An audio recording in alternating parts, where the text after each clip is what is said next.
Boa noite, meus irmãos. Sejam muito bem-vindos a essa casa de oração de trabalho, onde hoje teremos a palestra do Estevão Coimbra, que fará o estudo do Livro dos Espíritos, com o tema 18 de abril, Marco de uma Nova Era. Solicitamos que desliguem os celulares ou coloquem na modalidade silencioso, e os passistas só precisam sair para a sala de passes após a palestra no momento dos avisos finais.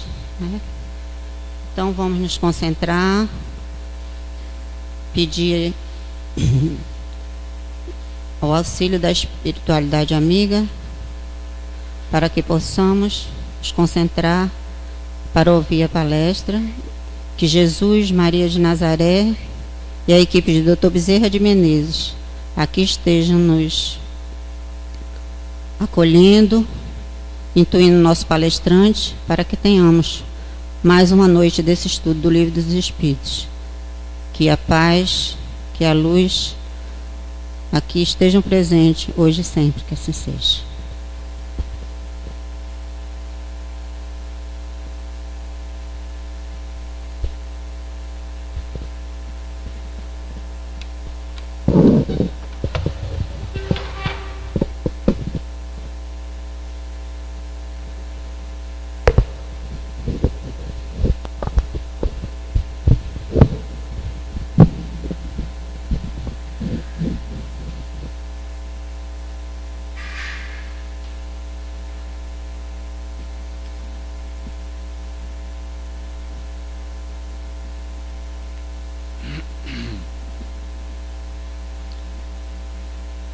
Caríssimos amigos e irmãos, que nos abençoe o amigo incondicional de todas as nossas horas. Aquele fundamento que não existe outro além do que já está posto. O único mediador entre Deus e os homens, como bem dizia o apóstolo dos gentios, Senhor Paulo de Tarso, a saber, nosso Senhor Jesus Cristo. Que as suas bênçãos de paz e de muita harmonia continue se projetando sobre as nossas pequeninas, frágeis e débeis consciências, a fim de que possamos fazê-las despertar nesses instantes tão importantes para cada um de nós, e despertando-as, possamos encontrar no seu bojo íntimo as leis magnânimas e eternas do nosso Criador. E aí, procurarmos no dia a dia de nossa existência pô-las em prática, a fim de superarmos com mais tranquilidade, com mais paciência e resignação, essas horas difíceis que todos nós estamos a passar. Mas por que estamos passando horas difíceis, momentos difíceis? Porque estamos, e não devemos jamais esquecer, diz os Espíritos, que estamos todos mergulhados num plano de expiações e de provas, onde aqui viemos resgatar débitos contraídos no passado delituoso, criminoso, desequilibrado, desatinado, e pagar esses débitos, como bem dizia o grande mestre de todos nós, ceitil por ceitil. Enquanto não pagarmos esses débitos contraídos ceitil por ceitil através das expiações, não sairemos desse cárcere denominado corpo físico. Haveremos de renová-lo em várias outras existências que advirão, até um dia em que nós nos libertemos integralmente dele, através do pagamento definitivo desses débitos. E não somente estamos espiando débitos, no objetivo de corrigir o que de errado fizemos, mas também estamos sendo provados. Por isso que é um plano de expiações e provas. Provas estas que muitas vezes nós mesmos as escolhemos. E que são necessárias para acelerar ainda mais esse processo evolutivo. Porque através dela nós vamos dar o testemunho se já estamos aptos a galgarmos degraus maiores na escalonada da evolução. E é sempre bom lembrar que toda expiação é uma prova, mas nem toda prova é uma expiação. Dentro desse contexto, aqui viemos mais uma vez. No objetivo de alimentar as nossas almas, através da sedimentação desses conhecimentos que somente a doutrina espírita nos faculta, a fim de aprimorarmos o nosso comportamento, sermos hoje melhores do que fomos ontem, e começarmos a vivermos uma vida de um homem novo, bem diferente daquele homem do passado, cheio de disposição para enfrentar a tarefa com coragem, determinação e objetividade. Que continue Ele nos abençoando hoje e sempre. –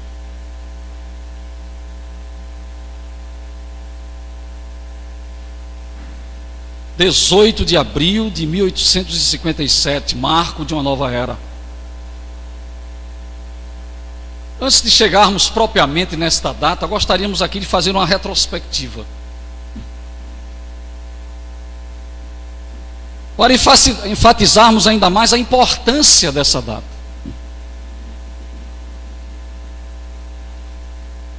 Tudo tem seu tempo e sua hora determinada para ocorrer aqui na Terra, porque toda determinação vem, obviamente, de Deus, diz Eclesiastes.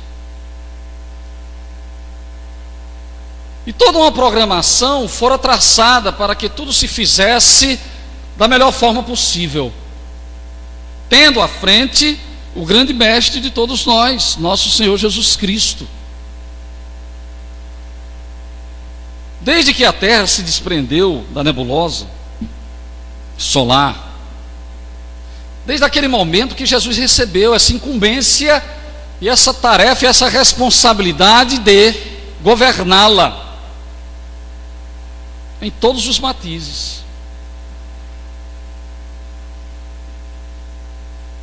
Por isso que ele nos diz com muita propriedade, naquela oração maravilhosa depois daquela reunião da ceia, que foi relembrada há poucos dias atrás, ele diz: Pai, agora glorifica-me com a glória que eu tinha contigo antes mesmo que o mundo existisse. Antes que ele recebesse a terra para começar o grande trabalho de governança, ele já era glorificado por Deus. Ele já tinha atingido o ápice da evolução. O que vai certamente acontecer com cada um de nós. Todos nós um dia atingiremos esse patamar, esse nível crístico, messiânico. Seremos o Messias de um planeta um dia. Imagine você, Messias de um planeta. Porque lugar tem para todo mundo, e Deus não para de criar. E para nós estará reservado um também, quando atingirmos esse patamar. Já pensasse? Porque o Cristo, o Messias, é o maior espírito que convive naquele planeta. Por isso que ele é o seu governador. E ele realmente foi o maior de todos, e não existe outro espírito maior do que ele. Os outros que vieram foram graças à sua programação, que ele enviou para distribuir em outras paragens as mesmas leis que ele iria distribuir no Oriente Médio quando aqui esteve, e que se estendeu tão bem pelo Ocidente como hoje é tão bem absorvido. Aí surge Buda, Krishna e tantos outros, mas foram os emissários enviados por Jesus. Mas ele é o maior, a sua evolução se perde na noite dos tempos. E fora justamente ele que planejou e que organizou tudo aquilo que iria motivar a vinda das revelações aqui para o nosso planeta. Revelações de Deus para a humanidade. Há mais de 6.000 anos, com o surgimento da raça adâmica e de vários povos, e com eles também a raça branca, principalmente espíritos que provieram de planetas vinculados a um sistema denominado de capela, e que, muito rebeldes, não quiseram prosseguir no caminho da moralidade, foram rebeldes e tiveram que ser banidos para outros planetas, e muitos vieram também para a Terra. E nessa época, há mais de 6.000 anos, eles formaram várias raças, vários povos. E um desses povos que nós conhecemos se chamava hebreu, os hebreus. E como eram espíritos afeitos à fé, que traziam no bojo íntimo do seu ser a característica maior da confiança no Deus único, então Jesus preferiu escolhê-los para eles prepararem a humanidade para a vinda da primeira revelação, e também para a vinda da segunda, que seria ele mesmo entre nós. A primeira revelação todos nós sabemos, representada pelos 10 mandamentos, mas este código divino notável, divino só os 10 mandamentos. O que surgira depois foram leis traçadas pelo grande legislador hebreu, o Senhor Moisés, a fim de pôr ordem na casa, fazer com que o povo se acalmasse, porque ainda era um povo muito semi-selvagem. Mas de divino só os 10 mandamentos. 10 mandamentos estes, recebidos no Monte Sinai, e a gente vê a rebeldia desse povo, porque Moisés focava os interesses espirituais.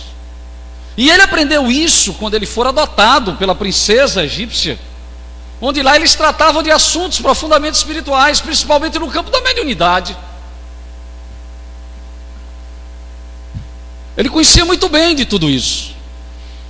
Mas chegou a hora que era preciso ele sair para a grande missão que ele prometera no mundo espiritual, levar aquele povo, retirá-lo do jugo egípcio, depois de séculos, para ali levá-lo ao deserto em busca da terra da promissão.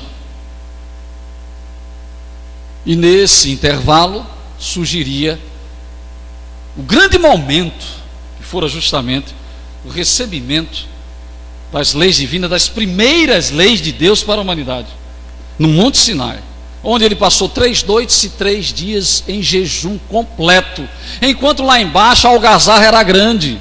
Vejam a insensibilidade do povo insensível ainda a esses sentimentos, apesar de já acreditarem no Deus único, porque essa herança nós arrebatamos deles. A crença no Deus único foi estabelecida pelos hebreus, a bandeira foi fincada por eles aqui na terra.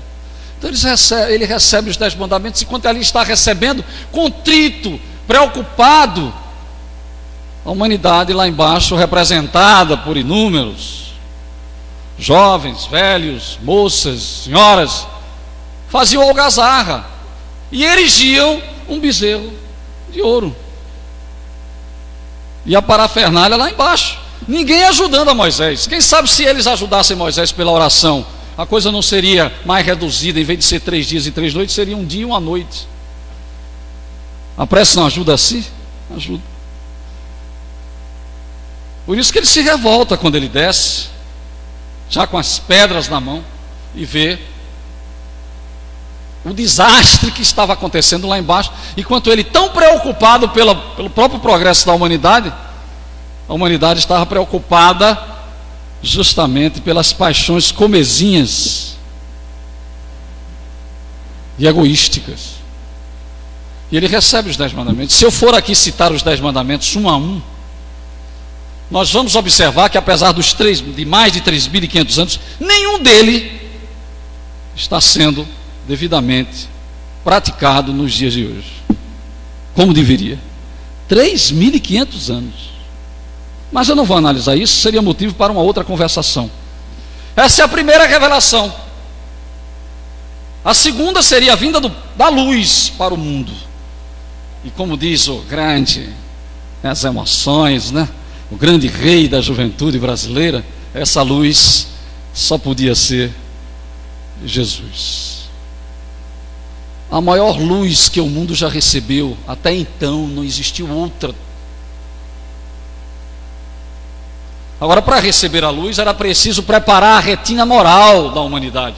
É por isso que de Moisés até Jesus foram mais de 1.500 anos, preparando a consciência humana para receber essa luz. Consciências que estavam chafurdadas ali naquela caverna interior, no escuro de si mesmas, apesar de serem povos já despertos para a realidade sublime da fé do Deus único. Mas era preciso preparar a consciência. Daí virem grandes espíritos desse intervalo, denominados de profetas. Eles vieram justamente para preparar a vinda da terceira revelação, da segunda revelação, desculpem-nos, seria a vinda do próprio mestre. O governador desceria das altas e incomensuráveis paragens espirituais para descer até nós e trazer a lei insofismável, incomparável e eterna do amor verdadeiro. Moisés trouxe a justiça, através dos códigos recebeu a justiça, e Jesus traria a lei de amor.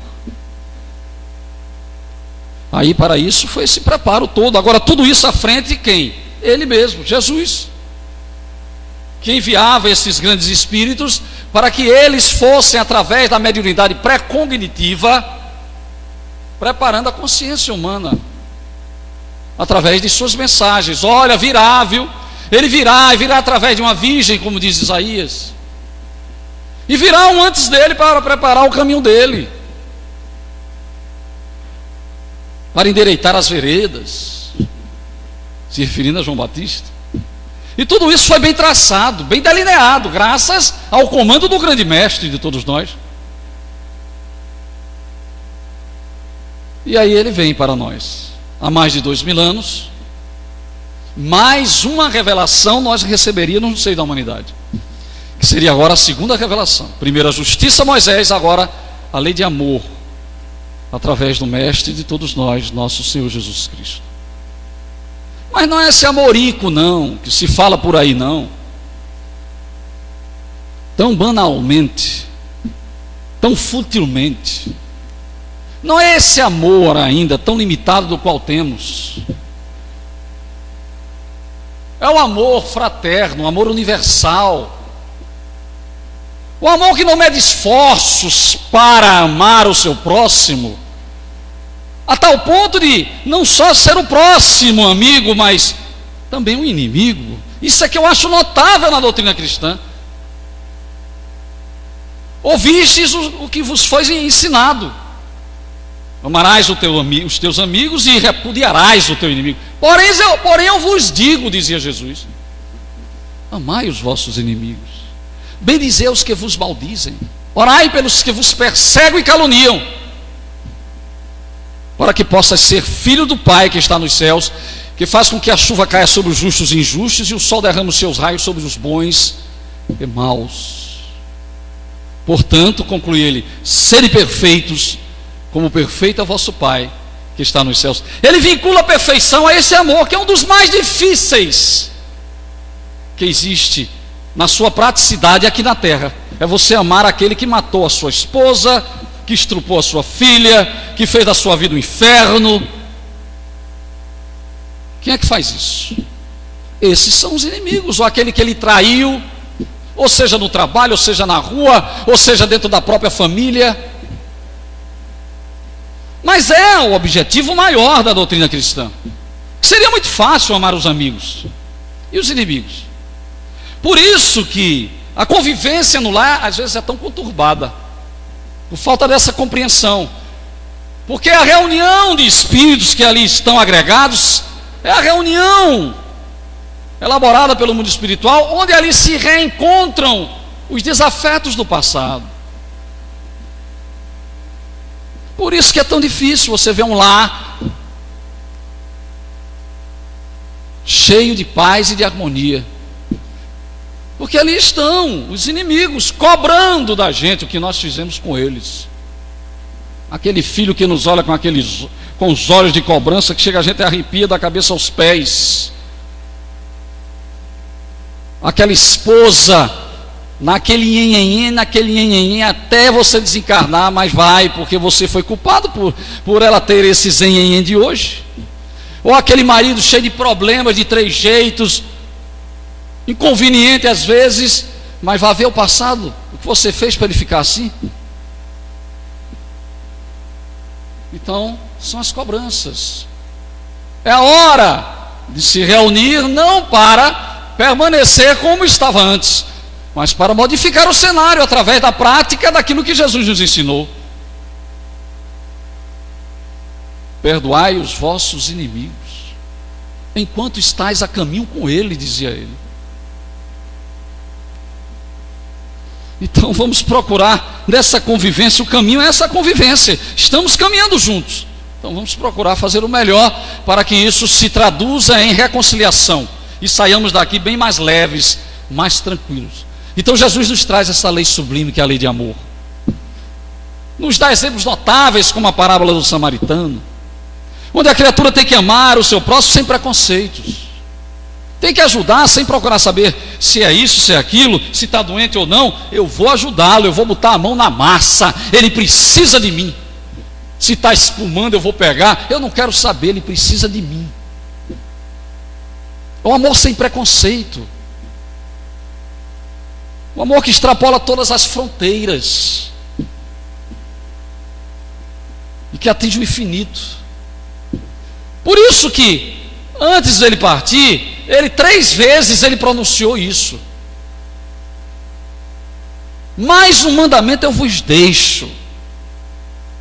Porque além dos que ele deu a Moisés no Monte Sinai, porque era ele que estava à frente, e ele podia fazer isso em nome de Deus, porque era e é o maior representante de Deus entre nós. Se vede a mim, Filipe, vede o Pai. Não que ele seja Deus, mas ele é o maior representante de Deus.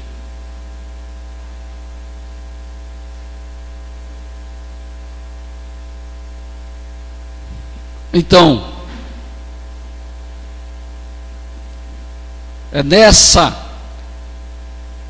diante dessa realidade que ele diz, e ele nos ensina mais uma vez dizendo: mais um mandamento eu vos deixo além daqueles outros, é que vos ameis uns aos outros como eu vos amei, e não como vocês se amam, porque o nosso amor é violento, é egoístico, é ciumento, ambicioso, é vaidoso, é destruidor muitas vezes,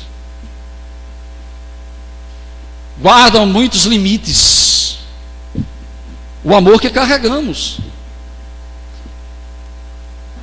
É um amor que está engateando ainda, está muito lá, é o embrião do amor. Nós possuímos um embrião do amor que precisa ser desenvolvido em nós mesmos, através da prática desses valores que ele nos deixou há mais de 2000 anos. Mas o mandamento é que eu vos deixo, é que vos ameis uns aos outros como eu vos amei. Moisés a justiça, Jesus o amor. E para resumir toda a sua doutrina, todas as leis e os profetas, o que é que ele nos diz? Aqui para encerrarmos e já partimos para a terceira, que é o tema da nossa noite. Todas as leis e os profetas se resumem em 2 mandamentos. Primeiro, amar a Deus sobre todas as coisas e outro semelhante a este, e ao próximo como a si mesmo. Pronto. Não precisa, gente, liturgia, cultos e tantas parafernálias que existem por aí. Para se conquistar a felicidade é preciso apenas fazer isso que Jesus pediu. Por isso que o Espiritismo se envolve na simplicidade, é uma sala de aula. Não que eu seja professor, eu sou um expositor. Eu não precisei botar aqui uma vestimenta diferente para isso, não. Estou com a minha camisa das domingueiras. O Espiritismo objetivo, é direto. Jesus não precisou disso também, não. Ele nunca ensinou isso a ninguém. Rituais, cultos, não, a doutrina espírita não se utiliza disso. Amar a Deus sobre todas as coisas e ao próximo a si mesmo. Olha, e o amor, mais uma vez. Ou seja, não adianta eu querer amar a Deus e ao meu próximo se também eu não me amo. Eu preciso me amar sobre tudo.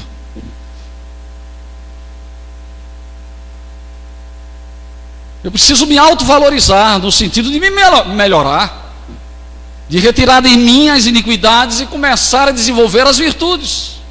Isso é amar, é dar atenção a mim e não desprezar-me, como muitas vezes a maioria das pessoas fazem, e que muitas vezes diante de determinados problemas se encontram no mato sem cachorro, totalmente desesperadas, porque é preciso fortalecer esses liames dessa afetividade conosco mesmo.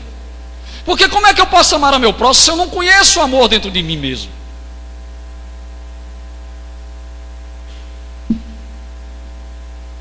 É muito difícil isso. Sócrates dizia há muitos anos atrás.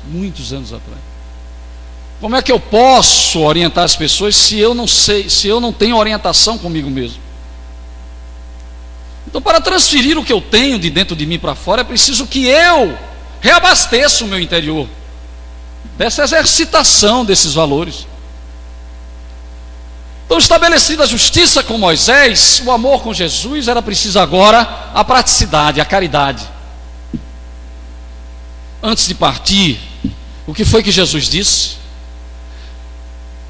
Ali mesmo naquela reunião após a ceia, capítulo 14, 15, 16 de João, ele diz, porque ele sente que os discípulos ficam preocupados, apavorados, daqui a pouco eles ficariam sem o mestre, como eles ficaram mesmo. Tanto é que somente um foi para a sua crucificação, só João, o mais jovem, mas os outros correram, debandaram, apavorados, com medo. Pedro perdeu-se, coitado, de tal forma que começou a dizer que não conheço ele não, para lá, não, esse daí, ó, nem venha com isso que eu não conheço esse homem. Aí quando ele ouve o galo cantar, ele se lembra da advertência de Jesus. É isso que acontece conosco frequentemente, a gente se esquece muito das advertências. Aí quando a dor bate, aí a gente começa a se lembrar, é o galo que canta.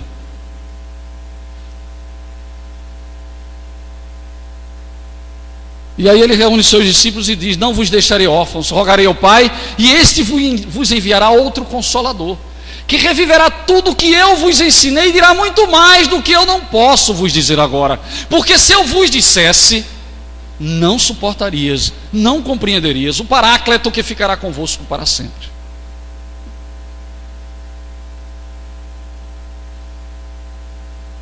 Então, foi uma promessa de Jesus. Viria um outro Consolador. Quando esse Consolador viria? Alguns religiosos de outras religiões e outras facções religiosas dizem que foi o dia do Pentecostes. Não, aquilo não gerou nenhuma doutrina reveladora. Aquilo foi um fenômeno coletivo, até de xenoglosia, onde as pessoas entenderam através de línguas e falaram através de línguas até diferentes. Um fenômeno coletivo necessário para estimular em cada um instrumento que seria de fundamental importância para a divulgação do cristianismo. Não foi o Pentecostes. Seria Paulo? Será que foi Paulo que trouxe a terceira revelação? Estava muito perto, não era? Não. Paulo vinha com a missão de tirar o cristianismo que estava ali acuado e limitado na casa de Pedro, para além das fronteiras de Jerusalém, e levar esse evangelho para os gentios, para os estrangeiros, para outros principados. E foi o que ele fez. Por isso que ele é denominado o apóstolo dos gentios. Um dos maiores trabalhadores que o Cristo já teve até hoje, se não o maior, por tudo que ele fez e realizou. Quer conhecer mais a fundo? Paulo Estevão, está aí na biblioteca. Comprem e leiam. Eu já li mais de 11, 12 vezes. Mas cada vez que eu leio, descubro mais coisas diferentes. Sueli Caldas Schubert, ela é uma grande médium, uma grande missionária no campo da mediunidade. Ela diz que o livro Paulo Estevão é tão importante que o espírita deveria ler uma vez por ano o livro Paulo Estevão. Todos os anos ler uma vez. Porque a nossa memória é muito fraca, é muito pequena, e a gente esquece rapidamente das coisas. E está lá muito bem traçado essa missão extraordinária desse grande apóstolo. E ele fazia questão de afirmar: eu, Paulo, o apóstolo, assim dito pelo Senhor. Eu, Paulo, o apóstolo. Mas não foi Paulo que iria trazer. O tempo foi passando, as perseguições surgiram, muitos foram trucidados pelas feras nas arenas e pelas labaredas dos fogos, queimados vivos, somente na época de Nero. E anos depois, ou século depois, surge Constantino e estabelece uma doutrina aqui na Terra, uma doutrina universal, todos conhecem o catolicismo. Seria o catolicismo consolador? Será que ele viria trazer consolo à humanidade?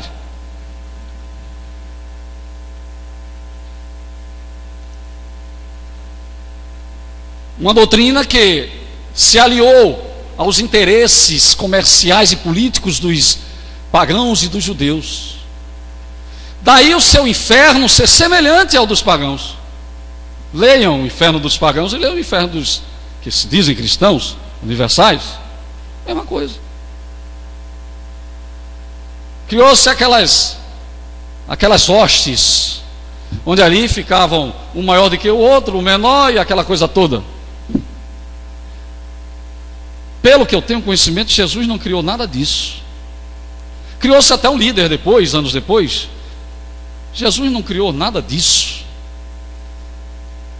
Criou-se coisas que evitou que o homem pudesse até ter uma família, se ele professasse aquela religião, com toda a sua força, com toda a sua pujança. Se ele fosse um sacerdote, ele não poderia se unir com nenhuma mulher. Mas Pedro era casado e tinha filhos e tinha uma mulher. Tanto é que Jesus curou a sogra de Pedro, uma das primeiras curas. Então são essas coisas. Isso não há crítica, a crítica há para o homem, não é para o cristianismo. É um homem sim, que traz para si mesmo essas coisas, por conta do seu egoísmo, da sua vaidade. Então, as coisas foram andando para adiante, até que no século XI surgem, e foram surgindo espíritos. Olha, Deus é tão misericordioso que enviava espíritos abnegados, de luz, no meio desses que lideravam a própria igreja. Tomás de Aquino, Santo Agostinho. Aí no século XI surge uma grande luz, lá na Itália, na região da Umbria. Lá em Assis surge um jovem chamado Francisco. Leiam direitinho, estude a história de Francisco, e vocês vão ver que o que ele queria era fazer aquilo que Jesus pedia para fazer, e que ele jamais era conivente com aquela vida de claustros, de viver fechado e trancafiado nos claustros. Não, a vida dele era extravasar o seu amor para aqueles que necessitavam da sua ajuda, aproveitando as ferramentas do seu corpo físico para auxiliar os pobres e os leprosos, os cegos e os necessitados. Formou o seu grupo. Nem ordem ele queria criar, criaram depois a ordem. Porque a ordem que ele seguia era a ordem de nosso Senhor Jesus Cristo: amar a Deus sobre todas as coisas e ao próximo a si mesmo.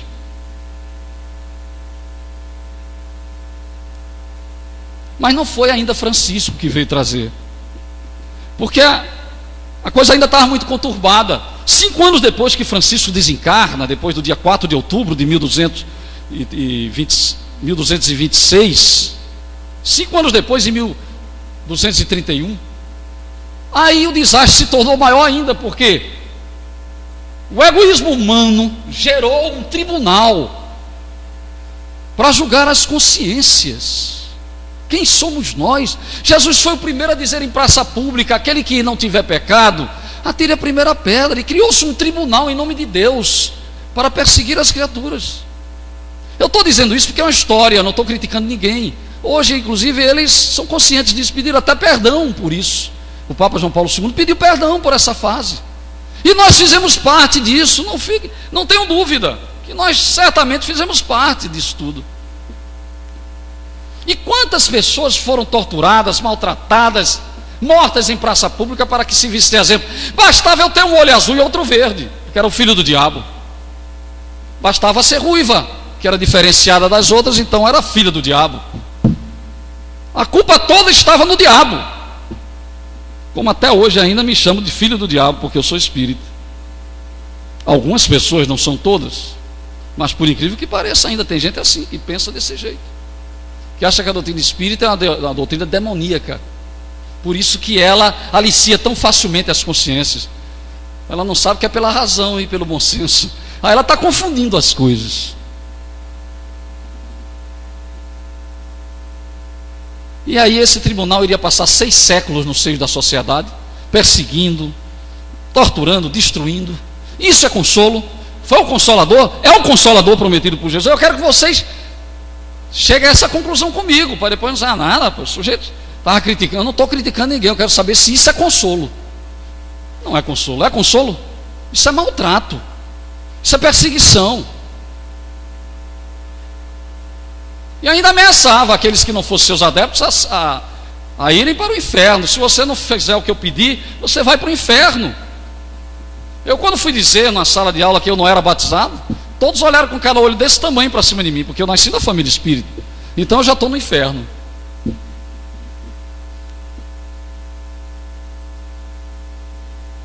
Mas não é isso. Não pode ser assim. Gente, estamos no século XXI. Nós estamos no século da cibernética, dos tablets, dos iPhones e de tanta coisa maravilhosa, onde minha neta hoje brinca, pega um tablet assim e fica brincando com 1 ano e 6 meses e fazendo coisas que jamais eu com 1 ano e 6 meses faria. A gente está vivendo uma era que é preciso usar isso aqui, e a doutrina espírita nos faculta isso. Por isso que ela se apoia na fé raciocinada. Mas a gente vai chegar lá, se o relógio deixar, porque ele é materialista. Mas a gente chega lá. Bem, passaram-se a idade das trevas da humanidade, que foi a Idade Média, idade terrível, que não vale a pena nem aqui nos reportarmos. Idade terrível, idade das trevas. Até que surge o século XVIII. Aquele burburinho, aquela confusão no centro da Europa, principalmente na França, que era o centro cultural do mundo naquela época. Aquela agonia do povo querendo comer e não tinha comida para comer, de querer vestir algo melhor e não poder. Está aí, é de chorar. Ninguém gosta de ópera, mas eu adorei Os Miseráveis cantado. É de chorar no fim. Você chora. Que filme, aquele sim devia ganhar o Oscar de melhor filme, aquele sim. Aí bota um filme estrangeiro aí que ganha o melhor filme, quando o sujeito vai e mata a velhinha no fim. Isso é um absurdo. Como a sociedade ainda está fria em seus sentimentos.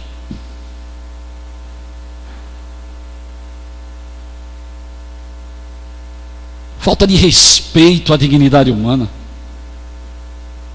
Por mais razões que tenhamos, jamais poderemos tirar a existência de um próximo, somente quando esse próximo é um próximo amado. E aí, no século justamente 18, aí surgem grandes espíritos preparados para essa tarefa. Aí surge Montesquieu, Diderot, Quesnay, Jean-Jacques Rousseau, Voltaire. Eu acho que todos vocês já ouviram falar nos enciclopedistas, homens de grandes conhecimentos. Homens que vinham enfrentar a tacanha mentalidade da igreja na época, e que muitas vezes saíram até correndo dos seus países, como Voltaire saiu, para não serem mortos pela Inquisição.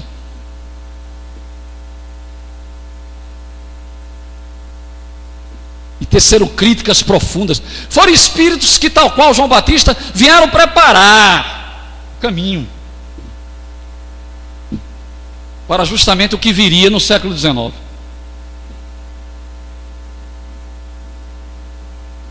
Eclode a grande revolução, liberdade, fraternidade, igualdade. Infelizmente, espíritos como Robespierre e outros vão se aproveitando também, porque, olha, quer conhecer um homem? Eu não sei se era Abraham Lincoln que dizia isso. Dê poder a ele. Dê poder para você ver. Então, está errado, os reis estão fazendo isso. Deram poder a eles e eles fizeram o que fizeram. Tiveram que ser também guilhotinados. Tiveram que arrancar os pescoços. Não foi fácil, não. Pensa que a revolução só foi aquilo? Foi muito sofrimento para chegar. É por isso que Victor Hugo retrata tão bem no livro Os Miseráveis.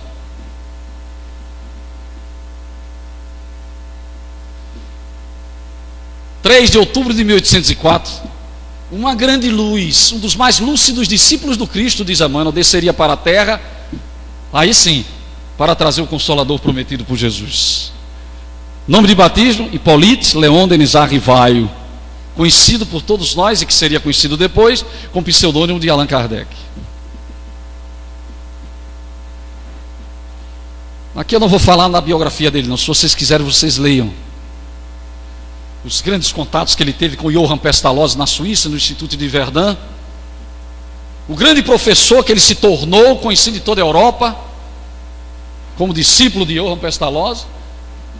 Casou com uma mulher 10 anos a mais do que ele, Amélie Gabrielle Boudet, para com 50 anos, depois de bem, claro, já era um espírito maduro, mas já preparado para a tarefa, começar a botar a mão no arado, deixar de ser missionário da educação para ser missionário da humanidade.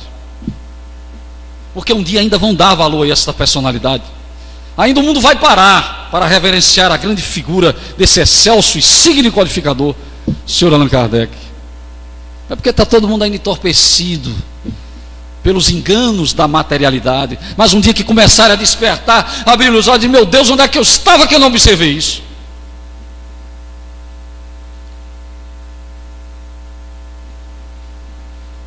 Com 50 anos de idade, ele começa a ouvir falar de umas mesas que estavam girando, batendo e até respondendo a perguntas com respostas inteligentes. Um amigo dele diz, o outro diz, ele é convidado, um ano depois ele vai para uma dessas reuniões, na casa da senhora Roger, conhece o senhor Pantier e a senhora Planet-Maison, que convidam também a participar na reunião na casa dele. Na casa da senhora Planet-Maison, conhece a família Baudin, e pronto, aí pronto. Conheceu a família Baudin, era onde precisava a espiritualidade que ele chegasse. Chegou na família Baudin, ali estavam duas médiuns altamente preparadas, as jovens filhas do casal Baudin. Aqueles fenômenos que impressionavam, as mesas se levantavam, giravam. Era motivo de diversão no próprio seio da sociedade parisiense. Por enquanto a coisa estava sendo levada na brincadeira, na diversão. Mas Kardec dizia: atrás de tudo isso existe algo muito sério que vai resolver todos os problemas da humanidade. Ele começou a perceber, quando ele começou a sentir que atrás daqueles fenômenos existiam mentes inteligentes, altamente capacitadas. Porque a mesa não pode responder. Ela é um ser inanimado. Ela não pode ser magnetizada porque não tem sistema nervoso nem hipnotizada. Se a mesa se move e responde, então existe algo no invisível inteligente. Quem sois? Pergunta ele a essa força. Chama-nos de espírito. Já estivemos aí também, como vocês estão, encarnados no corpo. E como é que vocês conseguem movimentar uma mesa assim? Graças a seres intermediários que estão entre vocês, encarnados. Intermediários. Aí vão começar a surgir termos novos para uma nova ciência, para uma nova doutrina. Médiuns, que antes era chamado de feiticeira, pitonisa, sibila, bruxa, mas agora era chamado de médiuns. Só a doutrina espírita tem o seu vocabulário correto em relação a esses fenômenos. Reencarnação, antes era paligenésia, vidas passadas, agora na reencarnação. Voltar à carne, coisa maravilhosa. E através desses primeiros contatos, as coisas foram se organizando, surgiram outros médios que já tinham preparado muitos, alguns cadernos, e que entregam a ele, como a senhora Jafé, depois Mansufo, e ele tem agora a grande tarefa de fazer a triagem, para saber o que era melhor e o que não era, a fim de formar esse corpo doutrinário notável. Não é fácil não, e tinha que ser rápido, porque ele iria desencarnar com 65 anos de idade. A sua tarefa iria de 55 até 1869. Quantos anos? 14. Para trazer o Consolador prometido por Jesus, era preciso ser um homem altamente eficaz, altamente capacitado, altamente sábio. E ele era. Porque, gente, sintetizar as coisas não é tão fácil, principalmente sintetizar sem ela perder o sentido. E ele fez isso. Sintetizar assuntos altamente difíceis, como no campo da própria teologia, no campo da mediunidade, da psicologia, da sociologia e tantas outras ciências. Ele triturava tudo de uma forma que impressionava. E foi com esse espírito notável, com essa garra, com essa pujança, que ele começou a fazer as perguntas na casa do senhor Baudin. Célebres perguntas, que iriam culminar com a publicação da primeira edição do Livro dos Espíritos, que se deu a 18 de abril de 1857.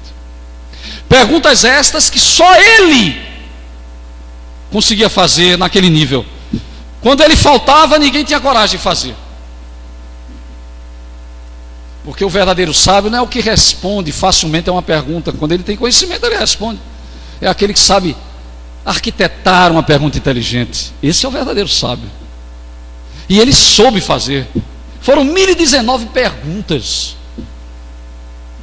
para estruturar esta obra magnânima, que seria a base, e que seria apenas a introdução, diz os Espíritos. Te prepara, porque tem muito trabalho que virá mais adiante. Essa é apenas a introdução. Imagine a festa que não foi lá no mundo dos espíritos, o lançamento desta obra naquele dia maravilhoso, dia 18 de abril de 1857. Trabalho que exigiu dele muita percussiência, muito cuidado naquilo que ele estava fazendo. Tanto é que certa noite ele estava elaborando algo para a elaboração dessa obra, o Livro dos Espíritos, e começou a ouvir umas pancadas. Aí ele parava. Aí quando ele ia continuar, era como se alguém não quisesse que ele continuasse. A esposa dele, que tinha ido para uma reunião, quando volta também ouve essas pancadas. Isso se deu de 8 horas da noite até meia-noite. Toda vez que ele ia escrever, no outro dia, na reunião mediúnica, ele pergunta ao espírito: quem sois? Ele diz: eu sou Zéfiros, um dos teus protetores. E quem é que estava fazendo isso? Fala com ele está aqui, o espírito de verdade.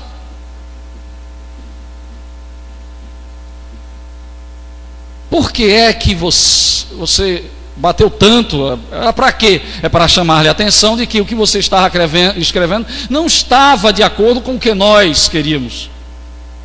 Senhor Hipólito Leon Denis Arrivai, o senhor Allan Kardec. Imagino que não tem saído por aí. É por isso que tem tantos desastres por aí. Você abre uma obra dessa, eu só vou na terceira página, porque paro logo. Eu sinto logo que não é uma obra bem estruturada, que foge aos princípios da própria doutrina.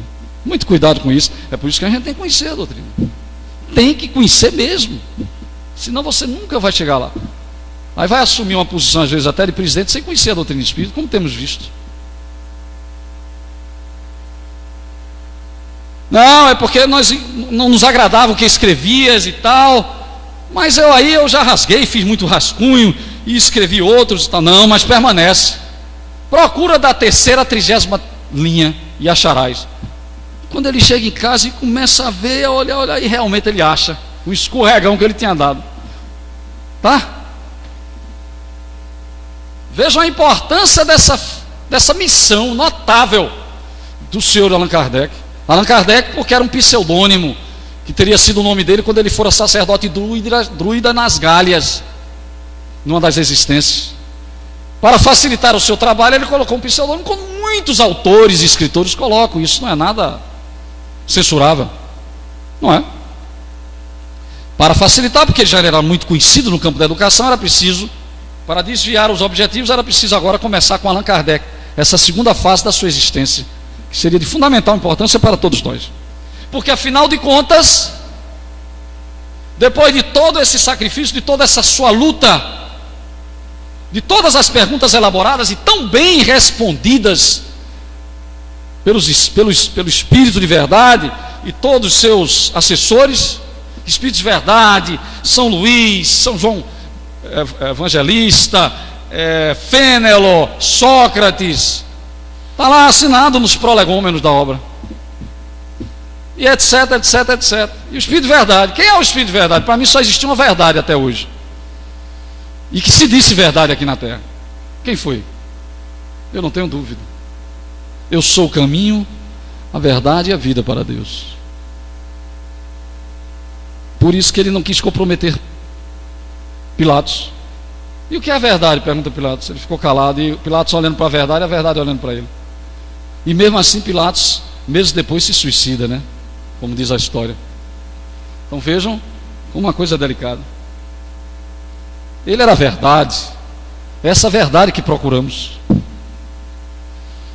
Verdade límpida, cristalina, que abastece as almas daqueles que procuram e que nos ajuda a definitivamente, como dizia o próprio mestre, a nos libertar desses grilhões que nos prende a essas malfadadas coisas materiais do qual todos nós estamos ligados.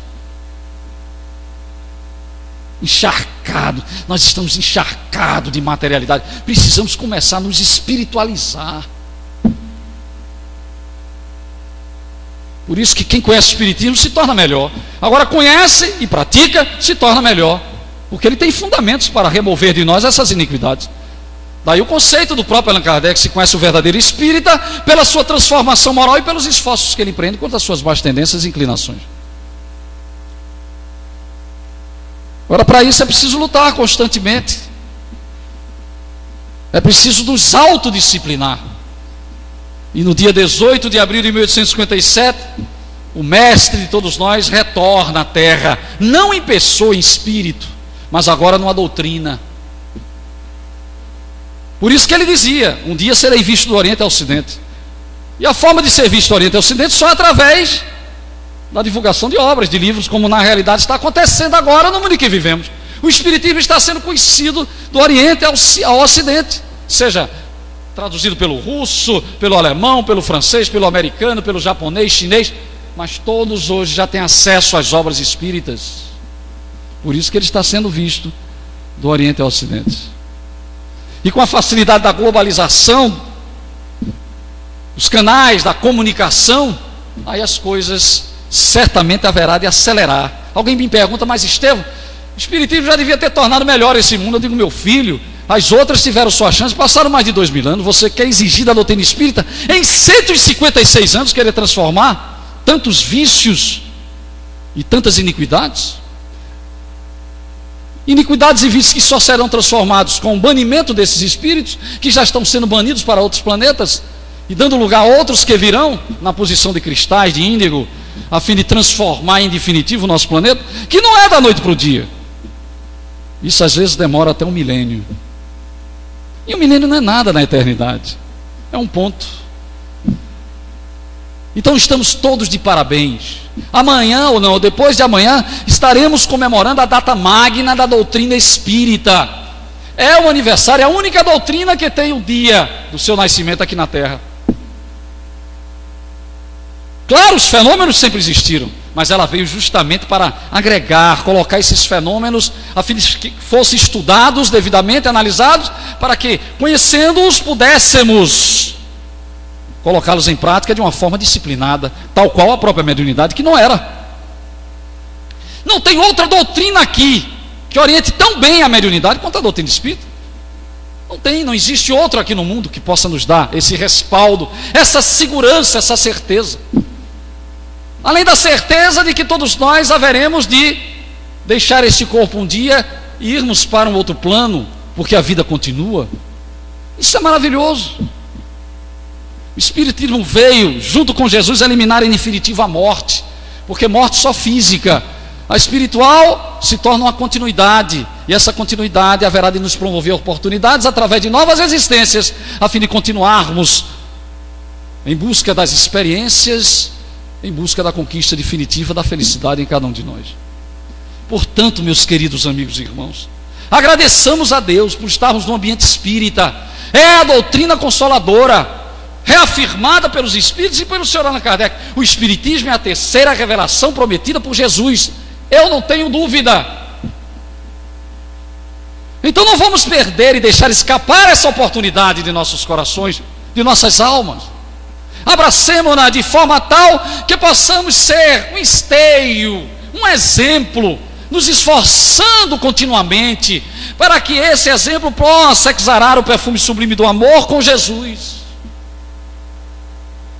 através justamente da prática desses princípios, tal qual fizera aquele pequenino pássaro, que observando a floresta em chamas, não deu outra, voou em direção ao lago próximo, mergulhou, encharcou o seu pequenino corpo de penas, voou em direção às chamas, balançou as suas asinhas, mas tal qual, antes que as gotículas caíssem para aliviar o sofrimento da irmã natureza, se evaporavam mediante a alta temperatura do ambiente.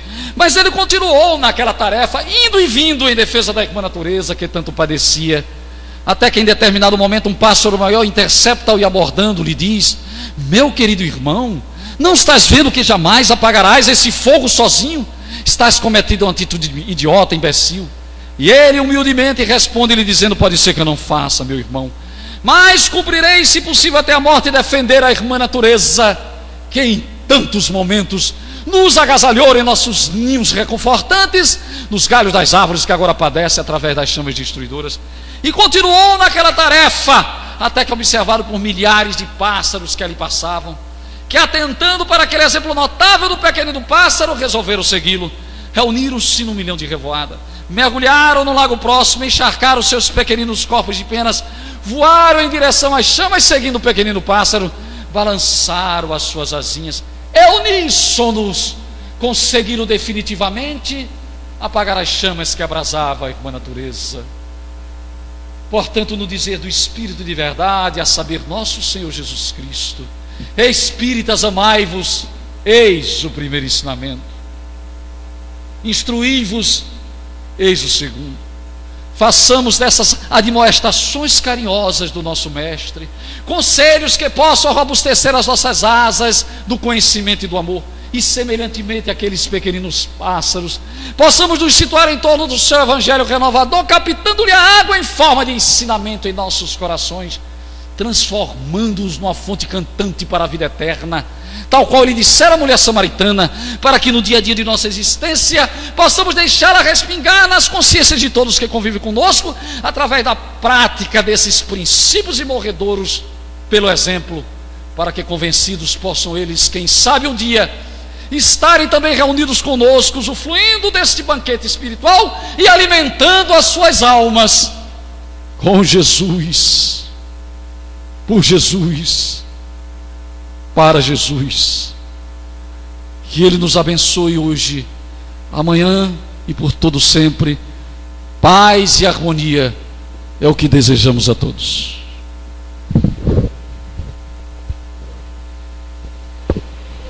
Meus irmãos, estamos aqui mais uma vez agradecidos pela presença do nosso amigo Estevão, que faz parte da Associação Espírita Lar de Silas, né?